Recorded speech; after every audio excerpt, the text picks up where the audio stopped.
There are 10,000 swords raining from the sky right now, and I'm going to teach you how to do this by using loops, making this poor guy here all miserable. So if you're new to this whole Roblox scripting thing and you want an easy way to learn this, make sure to subscribe to this channel so you won't miss any of my content. And with that, let's get started.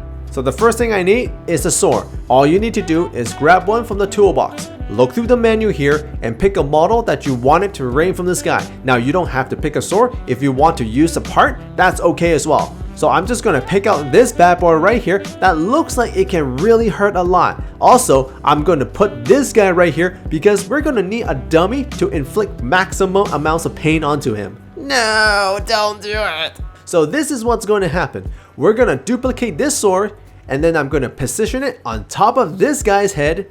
And then we're just gonna let it free fall from somewhere really high, effectively landing the tip on top of this guy's head. And this is how we're gonna do it.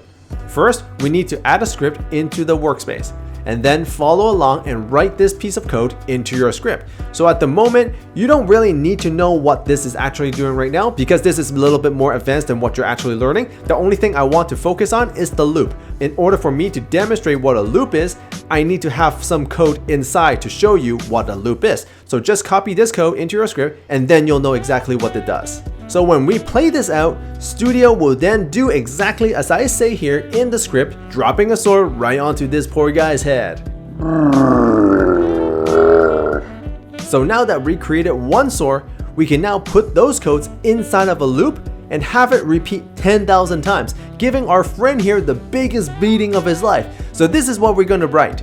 For I equals 0, comma, 10,000, comma, 1, do, wait, 0.25, the end. So what this is saying is, we have the keyword here for, which tells the Studio to start repeating. And then we got I equals 0. This is the starting point for a loop. Then we got the number 10,000. This is how many times we want to repeat. And then we got the number 1 here. This is the increment telling the computer how to count. So for example, I have the number 1 here. It's going to count 1 every single time. So 1, 2, 3, 4, 5, etc. But if I were to change this increment to number 2, Studio will then count 2, 4, 6, 8, 10 until it reaches 10,000. And then finally, we got the do, wait, the stuff inside here with the wait 0.25. This is the piece of code that the Studio will repeat over and over again. So what we want is the source dropping script, and we'll copy all of this stuff here, the local temp, position, orientations, and parent, and paste it inside of the loop. So what this is saying is this: start counting at 0, count 1 by 1 until you reach 10,000. In every loop, run this part of the script. So now that you know a little bit about what this is actually doing, let's check out this bloody mess in action.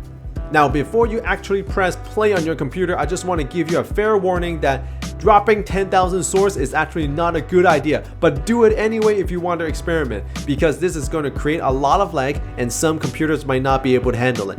So as you can see, this is what's going to look like. It is a bunch of swords just falling down from the sky. It looks like blood spearing out of the sky onto the dummy. And as you can see, it is already starting to lag for my computer. So that's why I told you guys that this is not a very good idea, but it is still very fun to look at, watching all the swords falling on top of a guy. And this is how you use a for loop to repeat a set of codes in your game. Now, if you're still confused about this, don't worry about it. As you go through more and more of these videos, you're going to start seeing how these all work together. But for now, just know that a for loop is there to repeat a set of codes for you, so you don't have to repeatedly copy and pasting the codes over and over again. So thank you boys and girls for watching, and I'll see you in the next video in game or at the Carrot Club. Take care everybody.